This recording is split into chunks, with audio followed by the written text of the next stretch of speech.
எல்லாருக்கும் வணக்கம். எல்லாருக்கும் வணக்கம். இந்த சுமாரான கதையை கேட்க வந்த எல்லாருக்கும் சூப்பரான காலை வணக்கம். இருங்க, இந்த வீடியோ எண்டுல ஒரு சூப்பரான கதை இருக்கு. நல்லா என்ஜாய் பண்ணி அதை கேளுங்க. டேய், இவனை எதுக்குடா கூட்டிட்டு வந்த?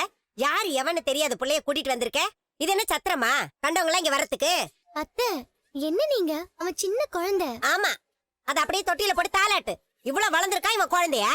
விஜயா, கொஞ்சமாவது மனசாட்சி இருக்கா உனக்கு? பாவம், இவங்க பாட்டி ஆஸ்பத்திரியில் இருக்காங்க. இவனை பார்த்துக்கிறதுக்கு யாரும் இல்லை. இவன் எங்கே போவான்? அவன் இங்கேயா இருக்கட்டும். ஆமாம்மா, பாவம் சின்ன பையன். டேய், சும்மா இருடா.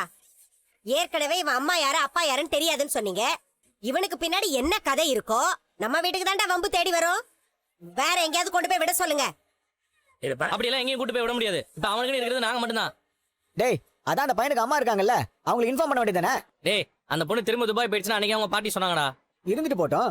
நீ ஃபோன் பண்ணி சொன்னா அந்த பையனை என்ன பண்ணணும்னு பாத்துப்பாங்கல்ல. நம்பர் எதுவும் இல்லடா. இவங்க பாட்டியும் மயக்கத்துல இருக்கிறாங்க. அதுவும் இல்லாம அந்த பொண்ணு துபாயில இருந்து வர வரைக்கும் இவன் எங்கடா இருப்பான்? எங்கேயோ இருக்கட்டும்டா, ஆனா இங்க இருக்க கூடாது. மா, ஏமா அப்படி சொல்றீங்க? ஒரு 10 நாளைக்கு தானே. ஒரு நாள் கூட இங்க இருக்க கூடாதுன்னு சொன்னேன். அவன் இங்கதான் இருப்பான். ஏய், இது என் வீடு. இங்க யார் இருக்கணும் இருக்க கூடாதுன்னு நான் தான் முடிவு எடுக்கணும். விஜயா, கொஞ்சம் மனசு தன்மையோட நடத்துக்க. அவன் முகத்தை பாரு. அவன் யாரும் இல்லைன்னு தவிச்சிடக்கூடாது இல்லையா? அத்தை, கிருஷி இங்கே இருக்கட்டும். நான் வேணா அவனை பாத்துக்கிறேன். ஓ வீட்டுல கூட்டிட்டு போய் பாரு.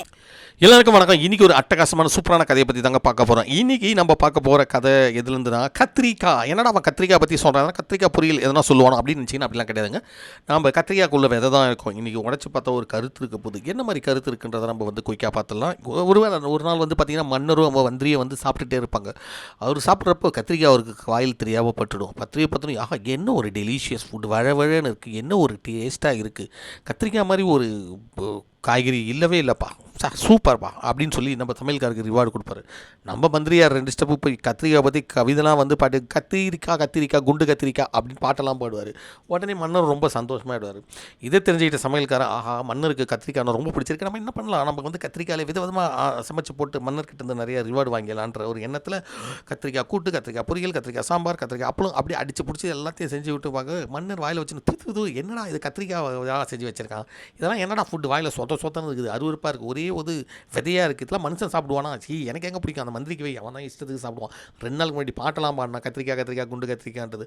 உடனே மந்திரி, ஐயோ மண்ணா இதெல்லாம் நியூட்ரிஷனே இல்லை, இதெல்லாம் மனுஷன் சாப்பிடுவானா? அன்றைக்கி உங்களுக்கு பிடிக்குன்றதெல்லாம் நான் பாட்டு பாடினேன், இன்றைக்கி உங்களுக்கு பிடிக்கலன்றதால இதை நான் வேணான்னு சொல்கிறேன். என்னோட லாயல்ட்டி வந்து மன்னருக்கு தான், கத்திரிக்காய் இல்லை. கத்திரிக்காய் புகழ்ந்து பேசினா எங்கன்னா மந்திரி ஆக முடியுமா அப்படின்னு சொல்லி சிரிக்க மன்னர், நம்மளோட மந்திரியார் வந்து எப்போவுமே வந்து கொஞ்சம் புத்திசாலி தான்ப்பா.